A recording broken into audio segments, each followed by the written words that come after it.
موقف اخیر شیخ متوکل در رابطه به عذر جهل. یکی شک نشته چې په ډېرو مسلو کې د اختلاف موضوعګانې راځي. دلته دغه خبره چې په اصل د دین کې جهل عذر نه دی، دا د موږ خپل خبره ده.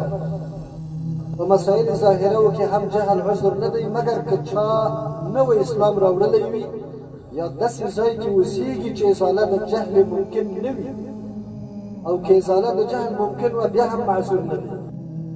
در این نوار شنیدید که شیخ متوکل میگوید ما در اصل دین و مسائل ظاهری جهل را عذر نمیدانیم. در مسائل ظاهری تنها برای کسی که تازه مسلمان است یا در جایی زندگی می کند که امکان برطرف کردن جهلش نیست، برای این شخص جهل عذر می باشد.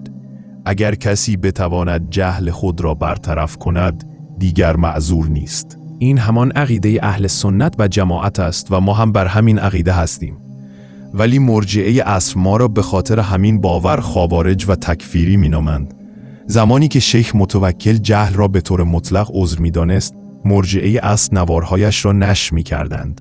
اما وقتی که شیخ از آن نظر برگشت و گفت جهل در اصل دین و مسائل ظاهری عذر نیست، مرجعه عصر خود را کر و کور ساختند، انگار که اصلاً آن نوار را ندیده و نشنیده اند.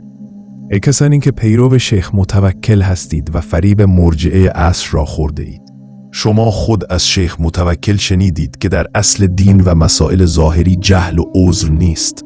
شما هنوز هم فرصت دارید برگردید به منهج اهل سنت و جماعت و فریب سخنان چرب و نرم مرجعه عصر را نخورید و آخرت خود را خراب نکنید.